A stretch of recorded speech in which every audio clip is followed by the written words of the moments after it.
संख्या 4 से पाठ। यन्ते सात्विका देवान् यक्षरक्षांसि राजसाः एतान् भूतगणांश्चान्ये यजन्ते तामसा जनाः अशास्त्रभीतं घोरम् तप्यन्ते ततो जनाः दम्भाहंकारसंयुक्ता कामरागबलान्विता कर्षयन्ता शरीरस्थं भूतग्राममचेतसः मां चैवान्ता शरीरस्थं तान् विद्यसान्निश्चयान् आहारस्त्वपि सर्वस्य हृदो भवति प्रियः यज्ञस्तपस्तथा दानम् तेषां भेदमिमं शृणु आयु सत्यबलारोग्य सुखप्रीति विवर्धना रस्या स्निग्धा स्थिरा हृद्या आहारः सात्विकप्रिया कट्वं तीक्ष्णरूक्षविदाहिना आहारा राजसश्रेष्ठा दुःखशोकामयप्रदा कट्वं तीक्ष्णरूक्षविदाहिना आहारा राजसश्रेष्ठा दुःखशोकमयप्रदा।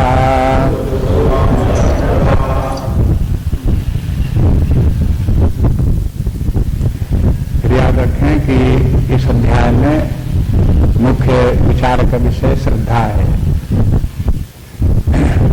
श्रद्धा व्यक्ति के अपने हृदय में होती है, तो जैसी व्यक्ति की श्रद्धा होती है उसी प्रकार की उसकी रुचियां होती हैं, वैसे ही कार्य करता है।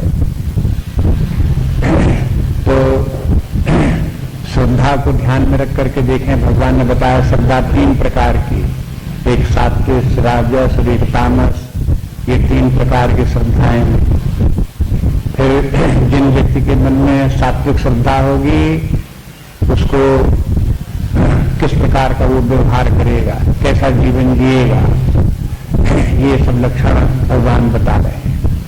जो राजसी स्वभाव का व्यक्ति होगा उसकी राजसी श्रद्धा होगी और उसकी रुचियां भी उसी प्रकार की होंगी, कार्य व्यापार व्यवहार भी उसी प्रकार का होगा। फिर इसी प्रकार से देखते हैं तामसी व्यक्तियों की श्रद्धा भी तामसी होगी और तामसी श्रद्धा के कारण से उनका जीवन का विधान, रहना सहना, खाना पीना, सब कार्य भी उनके तामसी ही होंगे, वही उनकी श्रद्धा होगी। इसलिए आप देखेंगे अपने शास्त्रों में सत्व, रजस और तमस इनका बहुत उल्लेख हुआ है क्योंकि इन्हीं के ऊपर हमारे आध्यात्मिक विकास की निर्भरता है। तमोगुणी व्यक्ति सबसे अधम प्रकार का है, उससे ऊपर रजोगुणी है और रजोगुणी से भी ऊपर जो वो सप्तगुणी व्यक्ति है। सबसे श्रेष्ठ व्यक्ति वो है जो सप्तगुणी स्वभाव का है। सप्तगुणी स्वभाव वाला व्यक्ति उसे पहचान लेना चाहिए कि सप्तगुण होता क्या है, सप्तगुण मन में होता है तो किस प्रकार के विचार आते हैं, कैसा स्वभाव बनता है, कैसी श्रद्धा बनती है। और सप्तगुण जब व्यक्ति के मन में हो तो उसे ये भी समझ लेना चाहिए कि ऐसे अवस्था में वो हो, कैसा खाएगा, पिएगा, चलेगा, फिरेगा, कार्य करेगा, वो सब उसका किस प्रकार का होगा। ये देखें तो कल देख रहे थे भगवान ने बताया कि देखो जो जिनकी श्रद्धा सात्विक होती है उनकी भोजन भी उसी प्रकार के होते हैं। भोज्य पदार्थ जो है वो व्यक्ति अपनी श्रद्धा के अनुसार ही चुनता है और उन्हीं को स्वीकार करता है। तो इसमें सात्विक व्यक्ति जो है वो जो आहार लेता है उसका ध्यान जो वस्तु खा रहा है उसके ऊपर वो बाद में जाता है। पहले ये ध्यान जाता है कि जो भोजन हम खाएंगे वो हमारे अंदर पहुंच करके शरीर में क्या प्रभाव डालेगा। देखो, भोजन करने वालों के सामने दो विकल्प होते हैं, या तो स्वाद को देखो या स्वास्थ्य को देखो। स्वाद देखने लगे तो स्वास्थ्य गया, और स्वास्थ्य अगर देखने लगे तो स्वाद जो है वो सेकेंडरी हो गया, माने स्वाद का उतना महत्व नहीं रह गया। स्वाद हो न हो लेकिन स्वस्थ व्यक्ति को रखे। तो अब इनमें दो बातों में से सात्विक व्यक्ति का विचार होगा, वो स्वाद देखेगा कि स्वास्थ्य देखेगा। अब ये ध्यान देने की बात केवल जो है वो हो, शास्त्र ध्यान दिलाता है, आप अपने आप समझ लो। एक आदत व्यक्ति को ये डालना चाहिए कि जो कुछ हम खा रहे हैं उसके हमारे शरीर के ऊपर इसका क्या प्रभाव पड़ेगा, मन बुद्धि के ऊपर इनका क्या प्रभाव पड़ेगा। इसलिए पहली पंक्ति में सबसे पहले भगवान ने यही बात बताई कि भोजन में सात्विक बुद्धि का व्यक्ति होगा, शुद्ध बुद्धि होगी, निर्मल बुद्धि होगी, तो वो इन बातों को ध्यान रखेगा कि ये भोजन आयु बढ़ाने वाला है या नहीं है, हमारी बुद्धि को निर्मल बनाने वाला है कि नहीं है, हमारे अंदर जो है वो शारीरिक बल, मनोबल इत्यादि देने वाला है या नहीं है, हमको निरोग रखने वाला ये भोजन है या नहीं है, ये सुख देने वाला और प्रीति देने वाला है या नहीं है, ये बात देख करके तब भोजन करेगा। ऐसा तो होता नहीं कि कोई भोजन आरोग्य भोजन लाओ, तो आज हम आरोग्य भोजन खाएंगे, तो किसी भोजन का नाम थोड़ा ही है आरोग्य की, देखो ये भोजन आरोग्य भोजन है। देखो अब ये हम भोजन करेंगे, ये प्रीति भोजन है, जैसे प्रीति भोज करा दी जाती है। तो प्रीति भोज में क्या होता है, प्रियजन जितने उनको बुला कर खिला दिया गया, और क्या खिला दिया गया, जो राजसी भोजन है उनको खिला दिया, वही अच्छा लगेगा उनको। लेकिन प्रीति विवर्धना से तात्पर्य है कि जहां पर व्यक्ति के मन में क्रूरता ना आवे, सौम्यता आवे, सज्जनता आवे, साधुता आवे, ये प्रीति का तात्पर्य है। तो जब भोजन इस प्रकार के भोजन जब व्यक्ति करे जिनसे कि इस प्रकार का व्यक्ति का स्वभाव बने, वो भोजन करना चाहिए। तो सबसे पहले ये सात्विक व्यक्तियों के भोजन को बोल करके भोजन का जो जिस उद्देश्य से भोजन किया जाता है उसकी तरफ व्यक्ति को ध्यान रखना चाहिए। अब उसके बाद में फिर ये देखने की बात है, दूसरी पंक्ति में फिर बताते हैं कि किस प्रकार का भोजन होगा तो ये सब फल देगा। तो कहते हैं कि रस्या स्निग्धा, जो रसित होगा, स्निग्ध होगा, स्थिर हृदय होगा, इस प्रकार की ये चार बातें बताई। ये आहार में जब चार बातें आप देखोगे तब उसका फल ये होगा जो पहली पंक्ति में फल बताए गए। कभी कभी ऐसे भी कहते हैं कि भोजन का फल क्या, भोजन का भूख मिट जाए और शरीर में ताकत आ जाए। तो देखो ये भी अधूरी बात है, थोड़ी बात तो सोची लेकिन पूरी बात नहीं सोची। स्वास्थ्य तो शरीर का होना ही चाहिए, लेकिन स्वास्थ्य के साथ साथ मन बुद्धि भी शुद्ध होने चाहिए। ये जाता ध्यान कि हम ऐसा भोजन करें कि हमारा मन निर्मल बने, निष्पाप बने, बुद्धि हमारी निर्मल बने, तीव्र बने। ऐसा भोजन करते कभी ध्यान जाता है? बहुत ज्यादा ध्यान जाएगा तो ये कहेंगे ये हजम होगा, ये हमें स्वास्थ्य वर्धक है, ये हमें फायदा करेगा, बस हमें फायदा करेगा, बस वो भोजन यहीं तक बुद्धि जाएगी। लेकिन शास्त्र सुझाता है कि ये भी सोचो, तो जैसे छांदोग्य उपनिषद में आता है कि जो कुछ हम खाते हैं उसके कम से कम 3 नहीं तो 4-5 भाग हो जाते हैं। भोजन पेट में पहुंचने के बाद जब पचता है तो उससे रक्त बनता है, मांस बनता है, वीर्य बनता है, उसके बाद फिर और सूक्ष्म वस्तु बनती है, मन बनता है, बुद्धि बनती है। ये सब भोजन के ही परिणाम है, उन्हीं से सबकी रचना होती है। और फिर भोजन का एक सबसे वो जो बचा हुआ खोखला भाग है जो किसी काम का नहीं है, वो मल बन करके निकल जाता है। देखो भोजन के इतने भाग हैं।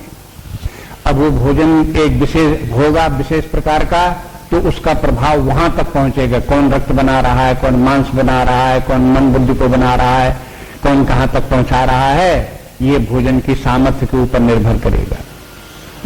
तो भोजन करते समय बचपन से ही व्यक्तियों को ये समझा देना चाहिए कि देखो इस भोजन के क्या क्या फल हैं, और उनको भोजन करते समय, भोजन का सिलेक्शन करते समय इतनी बातों को ध्यान में रखो। बचपन से इसी प्रकार का भोजन खिलाओ जिससे आयु को बढ़ाने वाला हो, बल को बढ़ाने वाला हो, स्वास्थ्य को बढ़ाने वाला हो, निरोग रखने वाला हो, मन बुद्धि को शुद्ध बनाने वाला हो। इस प्रकार का भोजन खिलाओ उनको और उसी की आदत डलाओ, और उसकी आदत डलाने के साथ उनको सावधान भी कर दो। हाँ, क्या कि देखो ये भोजन के ये लाभ हैं, अन्य प्रकार के भोजन में ये लाभ आपको प्राप्त नहीं होंगे, हानि होगी जीवन की। नहीं तो होता क्या, बचपन में मान लो कि सात्विक भोजन कराया भी माता पिता ने, जब बड़े हुए तो उनका देखो अंडा तो खा ही नहीं, देखो अभी शराब तो पी नहीं, देखो अभी चाट तो खाई नहीं, ये हमें कभी खिलाई नहीं गई, देखो हमें कभी खिलाई नहीं गई। अब उनका लाभ उसमें लालच लोभ धरा है, उनको खाने के लिए चल दिए। तो उस तरफ से उनका मन हटाने के लिए ये भी बताना पड़ेगा कि देखो वो सब जो है वो हानिकारक है। उसको अगर उनकी तरफ दौड़ोगे, भागोगे, तो वो तुम्हारे लिए रोग बढ़ाने वाला होगा, तुम्हारी शक्ति का नाश करने वाला होगा, बुद्धि का नाश करने वाला होगा। तो आप देखो जो सूक्ष्म बातें होती हैं वो व्यक्ति को अपने आप समझ में नहीं आती कि भोजन हमारी बुद्धि को भी बनाता है, बुद्धि को निर्बल भी करता है, निर्विकार भी करता है। ये अपने आप नहीं जानता व्यक्ति को। वो तो जो शास्त्र सुझाएगा और जिन लोगों ने जीवन में उसका उपयोग किया, अनुभव किया है, वही लोग बताएंगे, अपने आप अपने मन से समझ में नहीं आएगा। इसलिए अब भोजन में इतनी बातों को देखोगे तो ऊपर की बातें जो हैं जो भगवान ने बताई उसका फल उस प्रकार का हो जाएगा। अब अन्न का स्वरूप बताते हैं कि जो रस युक्त भोजन हो, स्निग्ध भोजन हो और स्थिर भोजन हो और फिर हृदया हो। अब ये जो लक्षण बताए हैं आगे के जो श्लोकों में हम लक्षण देखते हैं भोजन के, उसकी जब तुलना करेंगे तब इसके विपरीत लक्षण वाले बताएंगे।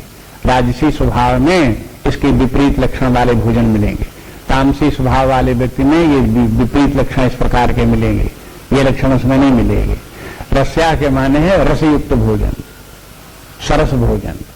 अब यहाँ रस्या के माने जो है वो स्वादिष्ट से नहीं है, रस्या के माने सरस भोजन होना चाहिए। जैसे फल हैं उनमें रस होता है, ऐसे रसयुक्त होना चाहिए। दूध इत्यादि जो है ये रसयुक्त होते हैं, तो उसमें भोजन में रसता भी होना चाहिए, सरस होने चाहिए। स्निग्धा के माने चिकने होने चाहिए, चिकने के माने खाने के साथ में घी तेल जैसी चिकनी वस्तु भी होनी चाहिए। ऐसा भोजन करें जिनमें कि ये हो, जैसे दूध है तो दूध में अपने आप ही चिकनाहट होती है, तो दूध का प्रयोग करें, उसे चिकनाहट प्राप्त होगी। शरीर को चिकनाहट की जरूरत होती है। दूध से ही शरीर जो है, शरीर का पोषक पदार्थ दूध बहुत अच्छा है, रक्त के लिए, मांस के लिए तो अच्छा है ही है।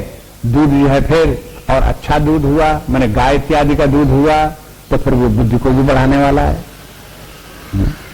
तो अब इस प्रकार से इनका जो है ये है, किस वस्तु से हमारी बुद्धि बढ़ेगी, किस वस्तु से आयु बढ़ेगी, ये सब दिखाने के लिए फिर बताए कि इस प्रकार का स्निग्ध होना चाहिए भोजन, लेकिन अति नहीं होनी चाहिए। नहीं तो आप जो का गीता में लिखा स्निग्ध घी पीने लगे, वो चारवाक वाला सिद्धांत आ गया कि बस यावत जीवे सुखम जीवे ऋणम कृत्वा घृतम देवे, घी पी गए। तो घी पीने की चीज नहीं है, घी को जो है वो हो और चीजों के साथ में मिला करके खाते हैं तब वो घी जो है वो हो लाभदायक होता है। और फिर घी और मीठी वस्तुएं ये दोनों शरीर में शक्ति देती हैं, उनसे शक्ति शरीर में आती है। लेकिन यदि व्यक्ति उस शक्ति का उपयोग न करे तो इस प्रकार की वस्तुएं नहीं खानी चाहिए। चिकनी वस्तु खाए, घी तेल खाए तो उतना परिश्रम भी करे, चीनी ज्यादा खाए तो उतना परिश्रम भी करे। परिश्रम करेगा नहीं, इनको ज्यादा खाएगा तो क्या होगा, इसी का नाम है अति। तो अति सर्वत्र वर्जयेत, कि जहां ये भोजन में भी ज्यादा खा जाना जहां हानिकारक है, तहां इन वस्तुओं में चुंग गीता में लिखा हुआ इस प्रकार का गीते इत्यादि चिकने पदार्थ खाओ, ज्यादा खा गए तो ज्यादा खा जाने से लाभदायक नहीं होंगे, हानिकारक सिद्ध हो जाएगी। इसलिए जो है ये है स्निग्धा भी जिस अर्थ में भगवान बोलते हैं उस अर्थ में उसको लेना चाहिए। और फिर स्थिरा, भोजन ऐसा करना चाहिए जिसका कि प्रभाव स्थिर हो। ऐसे नहीं कि खाया और 10 मिनट 15 मिनट के बाद भोजन की जो शक्ति प्राप्त हुई थी समाप्त हो गई, ऐसा नहीं। खाएं तो उसकी शक्ति शरीर में बनी रहे। अगर दिन में 2 बार खाते हैं तो कम से कम इतनी शक्ति रहेगी, दोबारा जब तक खाएं तब तक वो पिछला हुए खाए हुए खाने की शक्ति काम देती रहे। दोबारा जब खाए तो फिर शक्ति प्राप्त होना शुरू होगी और वो शक्ति तब तक बनी रहनी चाहिए जब तक कि दोबारा खाए। एक बात तो ये, और दूसरी बात ये, कल जो बता रहे थे एक संचित शक्ति भी होती है। इतना भोजन करें कि जितना हम कार्य करते हैं उसके बाद भी शक्ति होनी चाहिए जो संग्रहित शक्ति को सुरक्षित रखे, इमरजेंसी में काम आने वाली शक्ति भी रहे। इसलिए कहते हैं यह स्थिरा, इस प्रकार का भोजन स्थिर प्रभाव वाला होना चाहिए। और हृदय के माने ये हृदय में प्रिय लगने वाला होना चाहिए, हृदय से, और हृदय के ऊपर प्रभाव डालने वाला होना चाहिए। हृदय में प्रीति उत्पन्न करे, सुख उत्पन्न करे, सुरुचि उत्पन्न करे, इस प्रकार का होना चाहिए। अब देखिए हृदय इत्यादि कह करके ये बताया कि जैसे भोजन करने के बाद में अगर आपके हृदय में किसी प्रकार की पीड़ा कष्ट इत्यादि नहीं होती तो वो हृदय है। अगर आपने ऐसा बहुत नमकीन बहुत कड़वा खा लिया और उसके बाद पहले तो मुंह जला, फिर गला जला, फिर पेट जला और फिर हृदय जला, जब हृदय जलने लगा तो ये कैसा हो गया, हृदय नहीं रहा। इसलिए जो है ये है, इनको हृदय भी देखो इसको प्रकाश, ये कहते हैं आहार सात्विक प्रिय, सात्विक लोगों को ये आहार प्रिय होता है। अब वैसे तो सात्विक लोगों की आहार प्रिय होता है, लेकिन इसी के साथ ये भी शिक्षा हो गई कि अगर हम सात्विक बनना चाहते हैं तो ऐसा ही भोजन करें, इसी प्रकार से रहें। ये तो सीधी सी बात है, शिक्षा तो हमें चाहिए। गीता पढ़ रहे हैं तो हमें क्या शिक्षा मिली कि हम ऐसा भोजन करेंगे तो हमारा सात्विक स्वभाव होगा, और यह पहले से सात्विक स्वभाव होगा तो ये भोजन इसी प्रकार अपने आप अच्छा लगेगा। और अगर अपना सात्विक स्वभाव नहीं है तो पता चल जाएगा। अगर हमें इस प्रकार का भोजन प्रिय नहीं है और खाते समय भोजन के परिणाम की तरफ हमारा ध्यान नहीं जाता, इसके माने हमारा स्वभाव कैसा है, सात्विक है ही नहीं। अगर हम केवल स्वाद ही स्वाद देख रहे हैं, इसके माने क्या है कि हमारा राजस स्वभाव है, सात्विक है ही नहीं। इसलिए अगले श्लोक में देखते हैं कि अब देखो शास्त्र का आपको बता दिया कि यह भी तरीका है कि जो बातें उसमें सात्विक में बता दी गई राजस में उपलब्ध नहीं होंगी, लेकिन राजस में जो उपलब्ध होंगी वो अगर सात्विक में नहीं कही गई होंगी तो उनका विपरीत समझ लेना चाहिए। एक पहली बात तो ये कि जैसे कि रस्या स्निग्धा स्थिरा हृदय, तो ये है राजस में नहीं होंगे। इसलिए अर्थ लगाते समय राजस में यहां से ले जाना पड़ेगा इनको चारों को, कि ये चारों जो है वो राजसी स्वभाव वालों को जो भोजन प्रिय होगा उनमें ये चारों बातें नहीं होंगी। दूसरी बात, जो सात्विक वालों लोगों को ये आयु, सत्व, बल, आरोग्य इत्यादि की तरफ ध्यान देने वाले हैं, ऐसा भोजन करने वाले तो राजस स्वभाव वाले ये बात नहीं सोच सकते, उनकी बुद्धि उधर जा ही नहीं सकती। ये पहले से समझ लो। अब अर्थ लगाओ उसमें।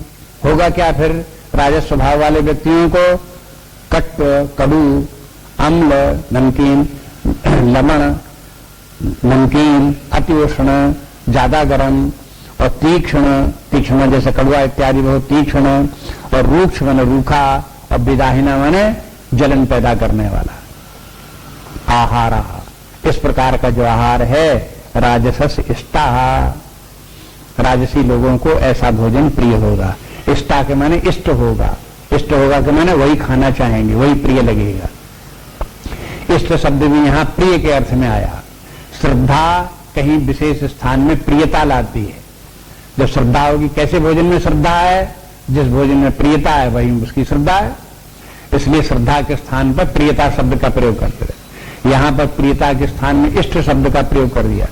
इष्ट शब्द के माने उसको इस प्रकार का भोजन प्रिय लगेगा। और उस भोजन का परिणाम क्या होगा? दुख, शोक, आमय प्रदाह। वो दुख देगा, शोक उत्पन्न कराएगा, और आमय माने रोग उत्पन्न कराएगा। आमय माने रोग है। ये परिणाम इसके हैं। तो अब देखो, सात्विक से ये विपरीत लक्षण का हुआ कि नहीं हुआ? सात्विक में जो था वो था सुख प्रीति विवर्धना। तो अब राजस हुआ तो सुख के स्थान पर क्या आ गया? दुख, शोक और विवर्धना। तो इसका विपरीत है ना ये। तो ये राजस स्वभाव वाला का जो अन्न है वो दुख और शोक उत्पन्न करेगा। और आमय प्रदाह, आमय प्रदाह ना रोग उत्पन्न करेगा। और सात्विक भोजन होगा तो कैसा करेगा? आरोग्य विवर्धना, वो आरोग्य बढ़ाने वाला होगा। ये जो भोजन किया आरोग्य को बढ़ाने वाला है, व्यक्ति को निरोग रखने वाला है, तो सात्विक है। और अगर भोजन करने से रोग लगता है तो इसके माने वो राजस भोजन हो गया। अब किस प्रकार के आप देखेंगे कि इस श्लोक में जो व्यवस्था रखी गई है वर्णन की वो भी उल्टी है। उल्टी के माने सात्विक वाले में पहले भोजन का फल पहले बता दिया गया, उसके बाद ऐसे भोजन कौन से होते हैं वो बताए गए। राजस व्यक्ति का ध्यान पहले तो जाता है भोजन की तरफ, फल की तरफ नहीं जाता, उसका जाएगा पहले भोजन की तरफ। इसलिए भोजन के किस प्रकार का होगा पहले उसका वर्णन करेंगे, और उसका फल क्या होगा उसकी तरफ वो ध्यान नहीं देगा। तो शास्त्र को बताने कि तुम मानो न मानो, लेकिन जिस प्रकार का फल जो भोजन तुम कर रहे हो उसका परिणाम आखिर में ये होगा। कोई व्यक्ति दुख और शोक के लिए भोजन नहीं करता, लेकिन जब वो पहली पंक्ति में जिस प्रकार का भोजन बताया गया ऐसा चुनेगा और उसका स्वास्थ्य की तरफ ध्यान जाएगा नहीं, तो बाद में शोकामय प्रदा हो जाएगा। ये व्यवस्था इस प्रकार की इसमें। अब इनको देखो, कटु, कटु के माने हो गया कड़वे, अम्ल के माने हो गया खट्टे, लवण के माने हो गया नमकीन, अति उष्ण माने बहुत गर्म, और तीक्ष्ण, तीक्ष्ण माने तीखा, और रूक्ष के माने रूखा, और विदाहिना माने जलन पैदा करने वाला। अब इसमें भी एक बात आप ध्यान दो कि कहीं भी किसी खाद्य पदार्थ का नाम नहीं दिया गया, न सात्विक में, न राजस में, तामस में। ये नहीं कहा गया कि दूध पियो, ये नहीं कहा गया कि मांस मत खाओ, शराब मत पियो, ऐसे नहीं बोला गया। उनके जो लक्षण हैं वो बता दिए गए, क्योंकि शास्त्र जो होता है यूनिवर्सल होता है। कोई ऐसा ही थोड़े कि अपने देश में यहां बंद बैठे हुए हैं तो यहां बताओ कि क्या खाना चाहिए, तो दूध खाओ, गेहूं खाओ, चना खाओ, दही खाओ, फल खाओ, ऐसे यहां बता दिए। लेकिन ऐसे स्थान पर हो जहां पर ये पदार्थ न मिलता हो वहां क्या खाएं? तो वहां पर उनको जो पदार्थ वहां मिलते हो उनमें ये गुण देखना चाहिए, तब उनका सिलेक्शन होगा। इसलिए गुण बताना जो है उसको जनरलाइज करना है।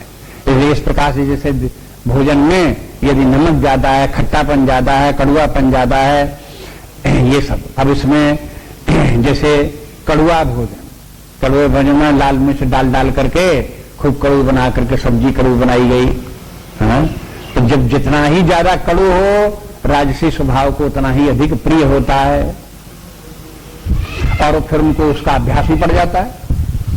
राजसी स्वभाव वाले बहुत कड़वी वस्तु खा लेंगे लेकिन आंखों में आंसू नहीं आएंगे, लेकिन सात्विक स्वभाव वाला व्यक्ति एक बार अगर उतना कड़वा खा ले तो खाते खाते जो है उसको हिचकी आने लगे, आंसू आने लगे, सिर दर्द करने लगे, पेट में जलन होने लगे। इसलिए व्यक्ति का स्वभाव राजसी है, इसलिए राजसी प्रिय भी लगेगा और वो खा भी लेगा। ये इसलिए कड़ुए की बात कहते हैं कि कड़ुआ भी अच्छा लगेगा उनको।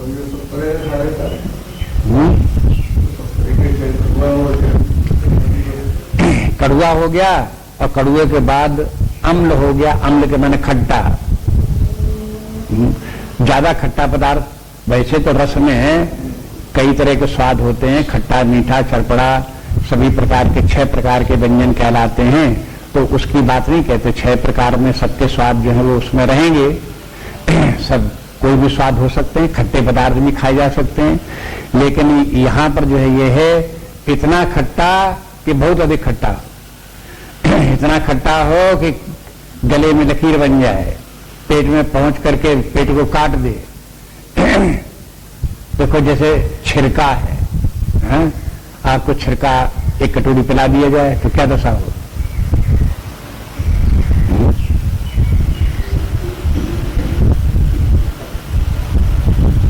न मरता हो तो मर जाए, छिड़के खा के पी के मर जाए तो उसके आते आते सब गलियां कट गए समझते ही। तो ये अति हो गई ना इस प्रकार की। इतना नहीं, इसलिए कहते हैं कि उसके बाद नमकीन, नमक भी खाई जाता है, नमक खाया जाता है लेकिन थोड़ा खाया जाता है। जब यहाँ इन शब्दों का नाम लिया गया तो अति की बात है। जो बहुत नमकीन खाए तो वो जो है राजसी स्वभाव हो गया। ऐसी अति उष्ण तो खाना चाहिए, गर्म खाना खाए, ताजा खाए, गर्म खाए, लेकिन अति उसके साथ लगाया गया। असल में बात यह कि जो अति शब्द है ये इस पंक्ति में सबके साथ लगाना चाहिए। अति उष्ण, अति कट्व, अति अम्ल, अति लवण, अति रूक्ष। क्योंकि जब इनकी अति होगी इनकी तब विदाहीना, तब ये जाकर के अपने हृदय में, गले में, मुंह में, पेट में जाकर के जलन पैदा करेंगे, पीड़ा पैदा करेंगे। इतना ज्यादा खराब इनमें होगी और फिर उसके कारण से रोग पैदा होंगे। फिर उनके कारण से जलन होगी तो कोई व्यक्ति को अच्छा थोड़ी लगेगा, कष्ट होगा, दुख होगा।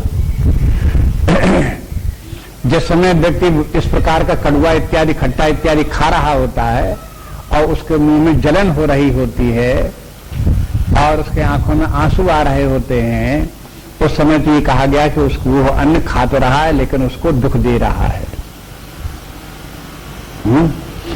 अगर उस खाने को वो खा गया और खाने के बाद में फिर उसको रोग लग गया, फिर उसके पास डॉक्टर के पास जाना पड़ा, पैसा खर्चा हुआ, चारपाई से लग गया, अब उसको क्या होगा? शोक होगा। क्या शोक होगा? हाय हाय हमने ऐसा क्यों खा लिया। तो ये नहीं कहेंगे कि मैंने खा लिया, ये कहेंगे कि हम तो शादी में गए थे, वहां ऐसा खिला दिया गया, हम क्या करें, खिला दिया गया।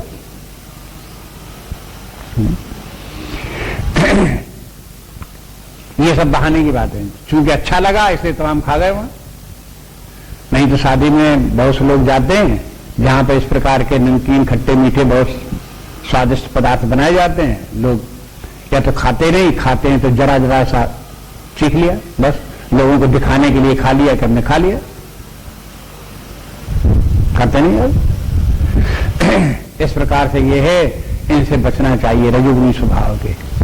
और शास्त्र ये क्या कहते हैं कि देखो संसार में सत्वगुणी व्यक्ति उंगलियों पर गिनने वाले हैं, तमोगुणी व्यक्ति भी हैं अधिक मात्रा में, लेकिन उनसे भी ज्यादा रजोगुणी है। ऊर्ध्वं गच्छति सत्वस्था, जो सत्व में स्थित हैं वो तो ऊपर चले जाते हैं, महान हो जाते हैं। अधो गच्छन्ति तामसाः, जो तामसी होते हैं वो तो गड्ढे में चले जाते हैं। हाँ? और मध्य तिष्ठन्ति राजसा, इस मृत्यु लोक में, ये मध्य का लोक है, इस मध्य के लोक में कौन लोग हैं? राजसी लोग हैं।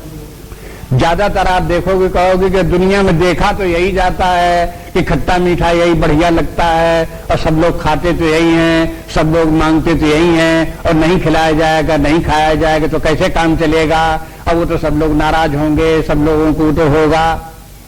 ये आप क्यों बोलते हो? इसलिए बोलते हो कि मध्य तिष्ठन्ति राजसा, इस पृथ्वी पर जितने भी मनुष्य लोग हैं वो राजसी स्वभाव के हैं, और वो आप अधिकांश वही हैं। इसलिए सब बैठ करके जब अपनी कॉन्फ्रेंस करेंगे तो क्या निर्णय निकालेंगे कि भाई वो तो खट्टा मीठा चटपटा खाना ही पड़ेगा, नहीं तो जिंदगी से अगर स्वाद नहीं प्राप्त हुआ तो भोजन करने से क्या फायदा, बेस्वाद भोजन खाने से क्या फायदा।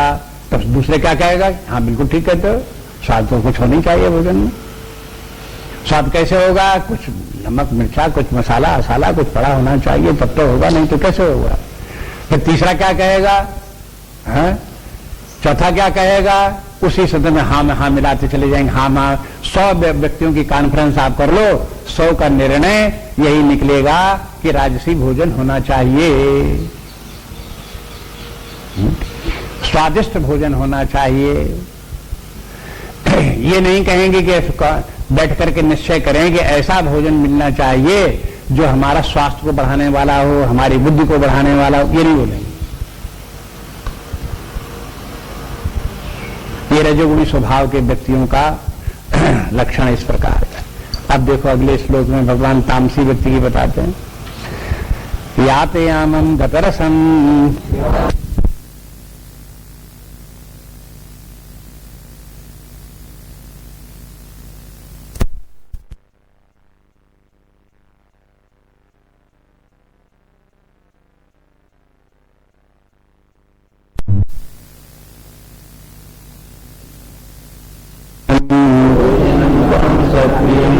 यातयामं गतरसं पूति पर्युषितं च यत् उच्छिष्टमपि चामेध्यं भोजनं तामसप्रियम्।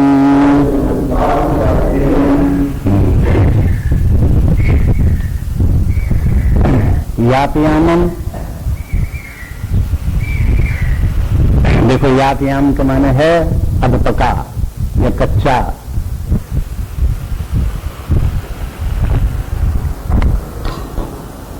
गतरसम, जिसका रस जो है खत्म हो चुका हो।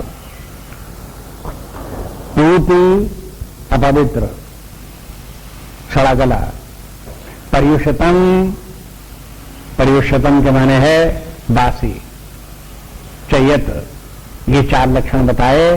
और फिर 5वां उच्छिष्टम, उच्छिष्टम माने जूठा। अमेध्यम, अमेध्यम के माने जिसका हवन न किया जा सके, आहुति न दी जा सके, भोग न लगाया जा सके, अमेध्यम। भोजनम तामस प्रियम, ऐसा भोजन जो है वो हो तामसी स्वभाव लोगों को प्रिय होता है। बहुत बार अब अधिकांश लोग तो राजसी स्वभाव के होंगे, इसलिए कहेंगे ऐसे थोड़ी होता कि कोई बासी किसी को अच्छा लगे, ऐसा थोड़ी कोई होता है किसी को जो है वो जूठा अच्छा लगे, ऐसा कोई थोड़े होता है कि जो नीरस हो उसे अच्छा लगे। क्योंकि राजसी स्वभाव होने की वजह से ये सब उसे अच्छे नहीं लगेंगे, लेकिन संसार में तामसी स्वभाव के व्यक्ति हैं उनको ये अच्छे लगते हैं, है ऐसे ही करके। अगर आपको ये श्लोक पहले पढ़ा होता और तमाम अपनी जिंदगी में व्यवहार में आंखें खोल करके देखा होता तो इस प्रकार के व्यक्ति आपको मिलते जिनको इसी प्रकार का भोजन प्रिय है। एक व्यक्ति ने बताया कि आजकल हमारे घर में कोई नहीं है, सब बच्चे अच्छे गए हुए हैं। कहा कि सब बताया कि ससुराल गए हुए हैं, हम भी वहां गए थे तो हम तो चले आए, बाकी उन लोगों को सबको वहीं छोड़े आए। जब चले आए तो जब चलने लगे तो उन लोगों ने हमको रास्ते के लिए खाना बना दिया, पूड़ी बना दी, सब्जी बना दी। तो हमने उनसे कहा कि पूड़ी 2-4 नहीं बनाना, पूड़ी 50-60 बना दे।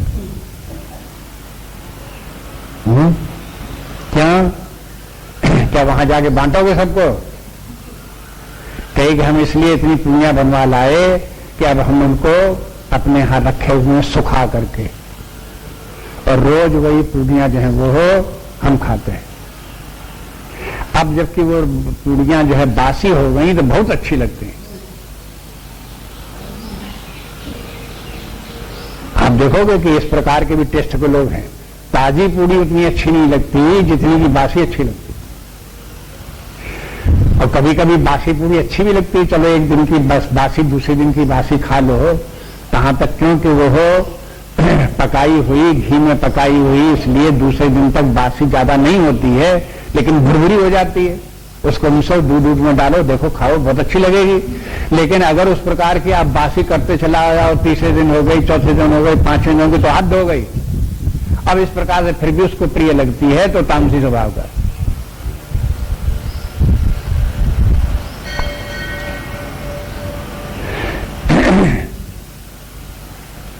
जो चीजें पानी में पकाई जाती हैं, नमक इत्यादि जिनमें की डाला जाता है, ऐसी वस्तुएं जो है वो 12 घंटे में, 24 घंटे में बासी हो जाती हैं। बासी हो जाने पर फिर उनमें कुछ केमिकल चेंजेस आने लगते हैं, और ऐसा अन्न वो बनने लगता है जिसको भी खाने से हानि हो सकती है। इसलिए बासी अन्न नहीं खाना चाहिए।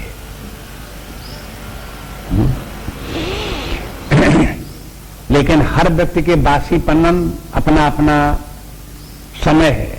बासी के माने ये नहीं घंटे भर बाद बासी हो गया, ये नहीं कि 4 घंटे बाद बासी हो गया। कोई चीज 4 घंटे बाद भी बासी हो सकती है। अगर आप कोई फल का जूस निकाल करके घंटे भर दो, धर दो, तो घंटे भर में बासी हो जाएगा। नारियल पानी निकाल कर धर दो तो आधे घंटे में बासी हो जाएगा। लेकिन ये नियम फिर उनके ऊपर जो है वो रोटी के ऊपर, दाल के ऊपर नहीं है कि घंटे भर की पहले की बनी हुई रोटी, घंटे भर की बनी हुई पहले की दाल, ये तो बासी है, वो बासी नहीं होगी। वो कम से कम 8 घंटे तक बासी नहीं होगी, लेकिन 24 घंटे धरी रहेगी तो बासी हो जाएगी। जब बासी हो जाएगी तो पहले तो आपको पता नहीं लगे, जैसे दाल है रखी रही, बासी हो गई। बासी दाल भी आपको पता नहीं चलेगी बासी हो गई।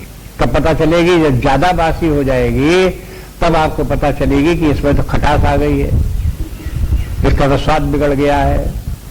जब बासी हो जाने पर स्वाद बिगड़ जाता है तब वो हानिकारक हो जाती है, और वो तामसी लोगों को वही प्रिय लगती है। लेकिन वो हानिकारक कितनी है। लेकिन जब तक कि वो बासी होकर के दुर्गंध न देने लगे, उसके पहले ही व्यक्ति को समझ लेना चाहिए कि जैसे कि मान लो कोई चीज 24 घंटे में बासी होकर के दुर्गंध देने लगती है, तो ऐसा थोड़ी कि जब 24वां घंटा हुआ तभी उसमें दुर्गंध आई। अरे भाई, वो शुरू हो गई थी 23वें घंटे में भी, 20वें घंटे में भी, 18वें घंटे में भी। इसलिए जिस समय कि वो दुर्गंध आना शुरू नहीं हुआ तब भी उसमें दुर्गंध पैदा हो गई थी, उसमें केमिकल चेंजेस उसमें आ गए थे। उसी समय से उसको त्याज्य समझना चाहिए, नहीं खाना चाहिए उसे। कभी कभी लोग बाग इस प्रकार कहते हैं कि तो देखो दाल कल की रखी जरूर है, देखे खराब अभी नहीं हुई है, खा लो, अभी खराब नहीं हुई है। क्या खराब नहीं हुई है? अब उन्होंने उसको देखा, खा सुन करके देखा तो महक अभी नहीं आई है, और उसको स्वाद खराब नहीं हुआ, तो कहते अभी ठीक है। लेकिन ये तो हुई ऊपरी टेस्ट। लेकिन बुद्धि लगा करके देखो तो वो उसके पहले जो, जबकि जब आप कह रहे हो कि खराब नहीं हुई तब भी खराब हो गई। उसके पहले ही से वो 2-4 घंटे, 6 घंटे, 8 घंटे पहले से उसमें ये है सब दोष आने लगे हैं। इसलिए सावधान होकर के जो है ये है बात समझनी चाहिए अनुभव से।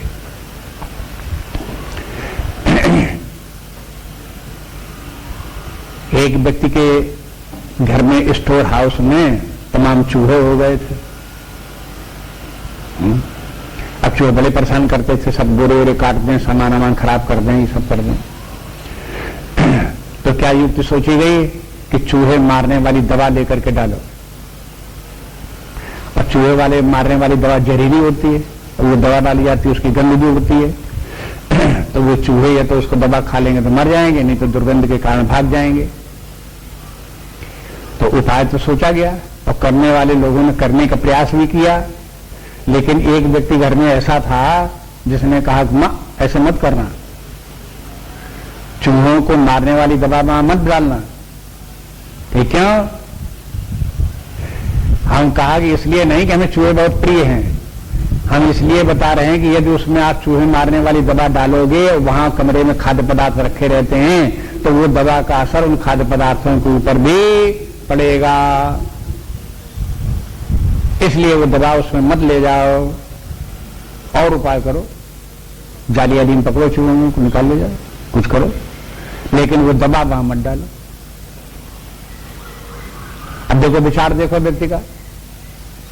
अब एक व्यक्ति को तो दिखाई देता है कि ये जहरीली दवा जो है चूहों को मार देगी, हमारा काम बन जाएगा, और दूसरे व्यक्ति को दिखाई देती है कि चूहों को नहीं मारेगी, हमें भी मारेगी दवा। तो अब बुद्धि कहां तक किसकी जाती है ये अलग अलग बात है। इसलिए कहते हैं कि देखो ये भोजन में जो है ये है खराबियां हैं। जैसे यातयामम के माने है अधपका भोजन, अधपका ये तो कच्चा हो या अधपका हो तो ऐसा भोजन जा करके पेट में पहुंच करके व्यक्ति को पचने में तकलीफ देगा, पचेगा नहीं, मुश्किल पड़ेगा। एक बार एक व्यक्ति ने बताया कि जब हम पढ़ते थे तो हम गए ये बेसिक के बाद जो ट्रेनिंग की जाती, बेसिक पढ़ाने के लिए शिक्षा की ट्रेनिंग, LTBT सिटी क्या कहलाती है उसमें, तो वो कोई पढ़ने के लिए गए दूसरे शहर में। वहां गए तो अब वहां खाने की व्यवस्था, होटल में खाओ खाना वहां मिलता नहीं था, या वहां पर जो मेस था वहां खाना वो लोग बनाने वाले ऐसे कि उनके बनाया हुआ खाना खाया न जाए, खराब लगे, अपवित्र लगे। तो फिर हमने क्या निश्चय किया, ये बताया कि हमने चने खरीद लाए बाजार से और उनको भिगो दिया, और भिगो के चने एक दिन को भिगोए हुए, 2 दिन को भिगोए, जब अंकुरित हो गए तो उनको चने हमने खाना शुरू किया। सवेरे थोड़े से खा लिए, दोपहर में थोड़े से खा लिए, शाम को थोड़े से खा लिए। तो कुछ दिन तो ये चला और खाते रहे और अपने पढ़ते रहे। हो गया कठिन काम जरूर, लेकिन वो अपने उसमें नींबू मिला करके, नमक मिला करके वो चने खाते रहे। लेकिन उसके बाद फिर उनको उससे ऐसा रोग लगा कि संग्रहणी रोग हो गया। उसके बाद सारी जिंदगी के लिए रोग ठीक हुआ, लाभ हो गया, लेकिन सारी जिंदगी के लिए पेट उनका ऐसा हो गया कि जब देखो तब पेट खराब, जब देखो तब पेट खराब। उन्होंने बताया कि हमारे अनुभव का है कि कच्चा अन्न खाने का क्या परिणाम होता है।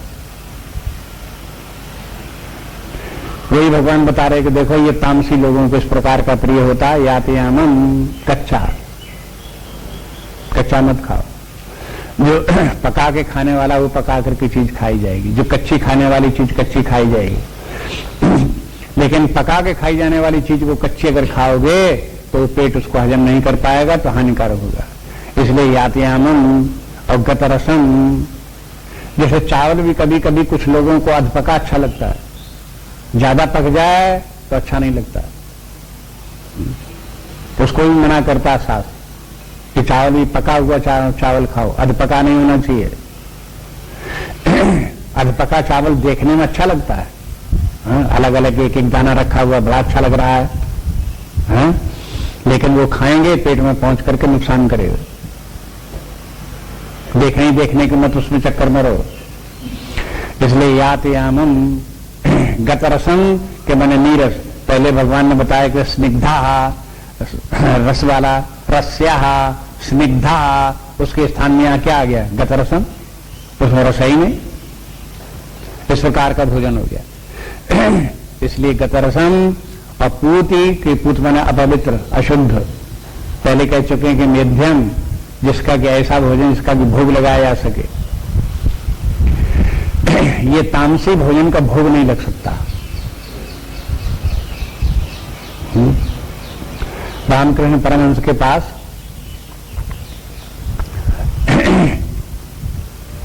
एक व्यक्ति एक को पकड़ लाया, कहा कि भगवान आपकी बात सारी दुनिया मानती है, आप इनको समझा दीजिए, ये शराब बहुत पीते हैं, शराब छोड़ दो पीना। रामकृष्ण परमहंस ने कहा कि भाई छोड़ दो शराब पीना, क्या बात है, सब लोग कहते हैं कौन अच्छी चीज छोड़े, इतना नहीं समझ में आती, शराब पीना छोड़ दो। कई वो हमसे छूटती नहीं, हम क्या करें। कहा कि तो ऐसा करो, महीने में एक बार पी लिया करो। नहीं छूटती, पी लो एक आध महीने में, रोज रोज मत पियो। तो उसने कहा एक महीने में एक दिन पीने से काम नहीं चलेगा, वो मन नहीं मानेगा। तो फिर 15 दिन ही पी लिया करो एक बार, महीने में 2 बार पी लिया और क्या जाएगा। कि वो 2 बार पीने से भी काम नहीं मन मानता हमारा। अरे भाई हफ्ते में एक बार पी लो, दिन में एक बार पी लो। अब ये थोड़े सुबह शाम तक तो शराब ही पीते रहो। कहीं नहीं, वो भी नहीं बनेगा कि हम दिन में एक बार पिए, तो इसके नाम तुम छोड़ नहीं सकते, तो यहां छूटती नहीं दिखाई देती।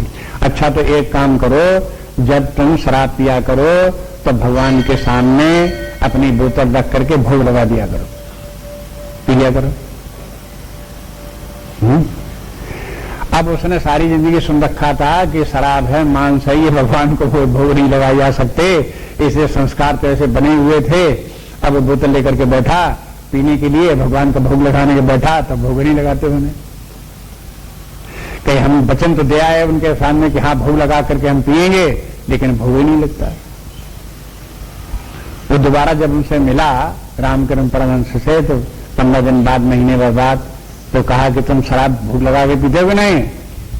कहीं महाराज भोग लगा के पिए, तब से आज तक हमने पी नहीं। क्यों? कि जब भोग लगाने बैठते तो हाथ ही नहीं चलता भोग लगाने के लिए। सात्विक भोजन की एक बड़ी पहचान ये है कि वो भोग लग सकता है कि नहीं लग सकता। अगर गैर नहाए कोई भोजन बनाएगा तो क्या उसका भोग लग सकता है? अशुद्ध शरीर से जूते चप्पल पहन करके अगर कोई भोजन बनाएगा तो उसका भोग लग सकता है? जहां बासी कुसी जहां रखी हुई वस्तुएं जो हैं उनका भोग लग सकता है? आप जिन वस्तुओं का भोग लग सकता है उनको पहचानो। और प्रसिद्ध है, कहते भी लेते हैं सब लोग, भोग लगाओ भोग लगाओ। तो भोग लगाओ कि भगवान को अर्पण करो, ब्रह्मार्पणम बोलो। जब आप भोग लगा करके भोजन करोगे तो भोजन बनाने वाले व्यक्तियों के भी कान खड़े होंगे कि आखिरकार ये भोग लगाया जाएगा जब भगवान को, तो अगर हमने इसे अपवित्र बनाया, अशुद्ध रह करके बनाया, या इसको गलत बना दिया इसको, तो इसका दोष हमारे ऊपर आता है। भोजन बनाने वाले को अपराध लगता है यदि वो भोजन जो वो भोग लगा दिया जाए, लेकिन भोग लगाने योग्य बनाया न गया हो।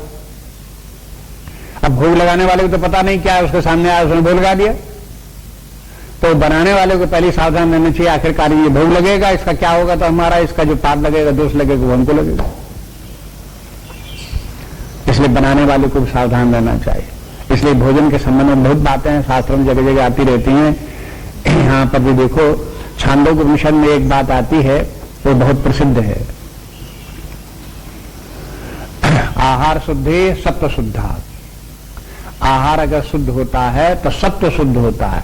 सत्व का अर्थ हम आपको बता चुके हैं, आयु सत्व बलारोग्य। सत्व के माने क्या है? सत्व माने बुद्धि। सत्व शुद्धि के माने बुद्धि शुद्ध होगी। अगर शुद्ध भोजन करेंगे तो बुद्धि शुद्ध होगी। अब फिर से भी बहुत बातें यहां पर नहीं आई हैं। इस प्रकार से देखो, कुछ लोग भोजन जो है बैठ करके, हाथ धो करके, मुंह धो करके, पैर धो करके भोजन करते हैं। शुद्ध धुले स्थान पर, पवित्र स्थान में बैठ करके भोजन करते हैं। एक लोग वो होते हैं जो भोजन करते हैं, रास्ता चलते जाते हैं, जूते चप्पल पहने और खाते जाते हैं। ऐसे भी होते हैं। एक ऐसे व्यक्ति होते हैं जो अशुद्ध होते हैं, बिना स्नान किए हुए, बिना मुंह हाथ धोए हुए और भोजन कर लेंगे। आप देखो इसमें फिर वही सात्विक राजस तामस का भेद आ गया।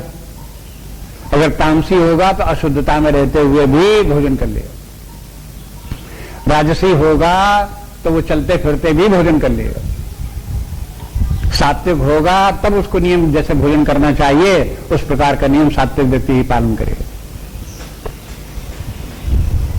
ये सामान्य नियम होते हैं। वैसे कभी कभी एक्सेप्शंस भी कहलाते हैं। एक्सेप्शंस के माने ये हैं कि जैसे बॉर्डर के ऊपर मिलिट्री लगी हुई है, उसको क्या भोजन करना चाहिए, किस समय भोजन करना चाहिए, कैसे भोजन करना चाहिए, तो जो अभी नियम की चर्चा हो रही है उनके ऊपर लागू नहीं होते, वहां नियम बदल जाएंगे। इसी प्रकार से एक आदमी बीमार पड़ गया, चारपाई से लग गया, 15 दिन तक लंघन हुए, उसके बाद अब उसको खिलाया जाए, डॉक्टर ने कहा कुछ खिलाओ, उस समय उसको जो कुछ खिलाया जाएगा वो उन नियमों से लागू, उसके ऊपर नियम नहीं लागू होंगे जो स्वस्थ व्यक्ति के ऊपर लागू होते हैं, वहां नियम बदल जाएंगे। इस प्रकार ये एक्सेप्शंस की बात दूसरी है, उनको लेकर के आगे नहीं बढ़ना चाहिए। एक्सेप्शंस को लेकर के ये नहीं कि चूंकि एक बीमार आदमी जो बिना स्नान किए चारपाई पे पड़े पड़े भी खा लेता है, इसलिए हम सारी जिंदगी हर समय रोज रोज उसी प्रकार से खाएंगे, उस एक्सेप्शन को लेकर के मूर्खता का लक्षण और तमोगुणी लोगों की बुद्धि का परिणाम है, वो इस प्रकार से सोच लेते हैं।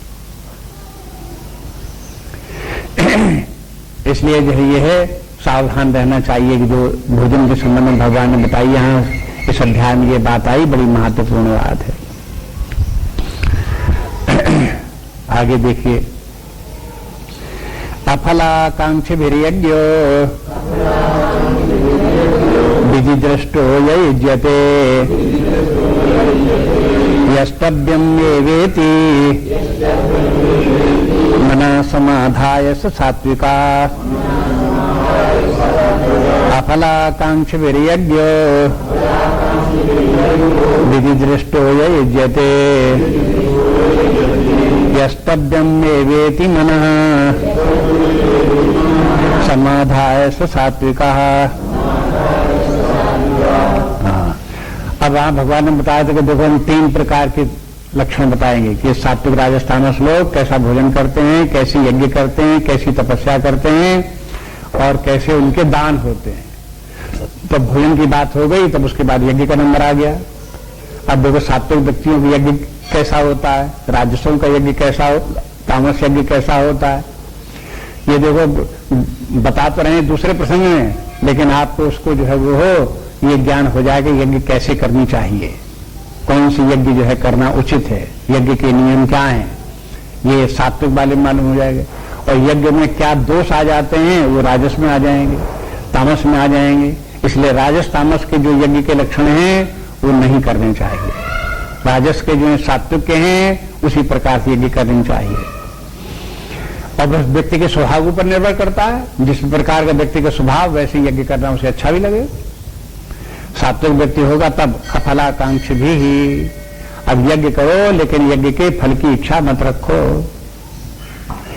यज्ञ के फल की इच्छा रख करके अगर यज्ञ करने लगे तो यज्ञ कैसी हो गई, सात्विक के बजाय राजस हो गई। अब राजस जब आगे आएगा तो आप देख लेना, कामना व्यक्ति को राजस बना देती है। रजोगुण का लक्षण है कामना, कामना तृष्णा। तो जहां कामना आ गई यज्ञ के पीछे तहां वो हो गया राजस, सात्विक नहीं रह जाएगा। अगर फिर हम कामना न हो यज्ञ करने के पीछे कि उसका यज्ञ हमें ये फल मिले वो फल मिले तो यज्ञ क्यों करें, तभी बोले कि समाधाय मनः, सब मनः समाधाय। दूसरी पंक्ति में देखो मनः समाधाय, मनः समाधाय के मैंने अपने मन को समझाओ। क्या समझाओ कि देखो यज्ञ करना हमारा कर्तव्य है, इसलिए हम यज्ञ कर रहे हैं, फल की तरफ मत दौड़ो, ये मन को समझाना है। ड्यूटी फॉर ड्यूटी से जो हमारा कर्तव्य वो कर्तव्य हम कर रहे हैं, बिना अपने मन को ये समझाए मन फल की तरफ दौड़ा ही करता है, इसलिए मनः समाधाय का प्रयोग करो। अफलाकांक्षीवीर यज्ञ और विधि दृष्टा। विधि दृष्टा माने शास्त्र में जैसे यज्ञ करने का विधान बताया गया है उस विधान को देख करके उसी प्रकार से यज्ञ करे। विधि दृष्टा अब देखो, शास्त्र में कहा गया कि यज्ञ करो तो स्नान करके करो, अपना मुख पूर्व दिशा की तरफ रखो, अग्नि कुंड में अग्नि जलाओ, पवित्र अग्नि होनी चाहिए, उसमें लकड़ियां रखो तो इस प्रकार से रखो, इधर की तरफ से रखो, इधर की तरफ रखो, बीच में खाली रखो जहां पर आहुतियां डाली जाती हैं। अब ये सब विधान उसमें बताए हुए। वेदी बनाओ तो किस प्रकार के बनाओ, लेकिन होता क्या है कि इन सबसे कोई मतलब नहीं। अपने आप लकड़ी खत्म हो गई, उठाई लकड़ी फेंक दी। ये क्या है? आपने शास्त्र देखा ही नहीं लकड़ी कैसे रखी जाती। हवन कुंड में जब किया जाता हवन, तो उसमें चारों तरफ जो है दीपक रखे जाते हैं यज्ञ कुंड के। दीपक का प्रकाश होना चाहिए, उसके बीच में बैठ करके यज्ञ हो, और दीपक में अंतर जलते रहना चाहिए। अब उस प्रकार के वो विधान अपनाओ। यज्ञ करते समय जितनी देर यज्ञ करो उतनी देर उठो नहीं, एक बार बैठो और जब यज्ञ पूरी हो जाए तभी उठो। जितनी देर यज्ञ हो उतनी देर बात मत करो, दूसरे से कोई बात मत करो, केवल यज्ञ में ही मन लगा के एकाग्र होकर के यज्ञ उतनी देर तक करो। इधर उधर मत देखो, बात भी मत करो किसी से। ये सब शास्त्र विधान है। शास्त्र विधान क्यों है? क्योंकि यज्ञ क्या है? एक प्रकार की ट्रेनिंग है, एक पर्टिकुलर टाइप की सेट व्यक्तित्व को बनाने के लिए इस प्रकार का यज्ञ है। उसके बाद व्यक्ति जब यज्ञ करे, कहीं भी यज्ञ करे, जैसे मैंने स्वाध्याय कर रहा है तो यज्ञ भी, स्वाध्याय भी एक यज्ञ है, और जो यज्ञ के नियम उधर पहले थे वही यज्ञ के नियम स्वाध्याय में। स्वाध्याय कैसे करो? स्वाध्याय ऐसे करो कि बैठो पढ़ने के लिए, आप निश्चय किया हम 15 मिनट स्वाध्याय करेंगे, आधा घंटा स्वाध्याय करेंगे, तो उस समय स्वाध्याय मात्र करो, आप बार बार उठो बैठो नहीं। स्वाध्याय करो उस समय किसी दूसरे व्यक्ति से बात मत करो। इस प्रकार से आप देखेंगे कि यह इसके जो यज्ञ के जो नियम हैं वो जीवन में सर्वत्र लागू होते हैं। अगर यज्ञ नहीं की तो आप देखेंगे कि जीवन में कहीं आप उसका आपका जीवन अस्त व्यस्त रहेगा, विधान पूर्वक जीवन नहीं चलेगा। जैसे मिलिट्री में ट्रेनिंग कर दी जाती है तो लेफ्ट राइट क्या होती, परेड क्या होती है? परेड एक प्रकार की ट्रेनिंग है। उसके बाद वो व्यक्ति जो है वो जो ट्रेनिंग वहां लेफ्ट राइट की प्राप्त हुई, वो हर जगह जहां कहीं भी वो कार्य करेगा वहां पर उन्हीं नियमों से आदेश का पालन उसी प्रकार से करना, उसी प्रकार से चुस्त दुरुस्त रहना, उसी तरह से सावधान रहना, उसी तरह से तैयार रहना, ये सब उसको अभ्यास लाया जाता है। इसी प्रकार से यज्ञ में एक विशेष प्रकार का अभ्यास लाया जाता है कि करते करते यज्ञ करते हुए फिर जितने भी कार्य हैं आप लोक कल्याण के लिए कार्य करो, लेकिन फल की कामना मत रखो। आप जितने भी अपने धनोपार्जन इत्यादि के जितने भी कार्य करते हो तो धन के उपार्जन के लिए मत करो, समाज सेवा के लिए कार्य करो, भगवान को अर्पण करने के भाव से करो। नौकरी भी करते हो तो महीने भर के बाद वेतन मिलेगा, और वेतन को ध्यान में रख करके कोई नौकरी मत करो। नौकरी भी करो तो वो भी यज्ञ आपका उस समय हो जाएगा जब आपको देश सेवा के लिए नौकरी कर रहे हो, भगवान की सेवा के लिए नौकरी कर रहे हो। हर काम को इस प्रकार से स्पिरिचुअलाइज करने के लिए यज्ञ साधन है।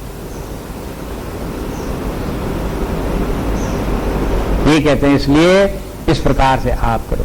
अफलाकांक्ष वीर्यज्ञो विधि दृष्टो ये यज्ञते, जिस प्रकार से यज्ञते यज्ञ करता है, यस्तव्यम एवेति मना समाधाय, मन में ये निश्चय करके यज्ञ करे कि यज्ञ करना ही हमारा धर्म है, यही हमारा कर्तव्य कर्म है। देखो आदत पड़ी हुई यज्ञ के माने आहुतियां देना, अग्नि जलाना, आहुतियां देना, लेकिन गीता जो है उसको आपको बता दिया यज्ञ के माने केवल आहुतियां देना ही नहीं, आपके जितने भी कार्य हैं सब यज्ञ हैं। स्वाध्याय भी यज्ञ है, जप भी आपका यज्ञ है, आपका भोजन भी यज्ञ है। भोजन यज्ञ है कि नहीं है? हा? क्या मंत्र बोलते हो पहले शुरू? हवन वाला ही मंत्र तो बोलते हो, बस समझ दो। इस प्रकार से जो है जो हर वस्तु जो है वो हो, जो कुछ जो है वो हो, जितने भी कार्य हैं, खाना पीना उठना बैठना सब यज्ञ हैं। और अपलाकांक्ष भी बिना कांक्षा के, बिन के फल की बिना कांक्षा, क्योंकि ऐसा ही हमें करना है, यही हमारे जीवन का विधान है, ऐसा निश्चय करके अपने कार्य करते रहो, तब तो वो सात्विक व्यक्ति है।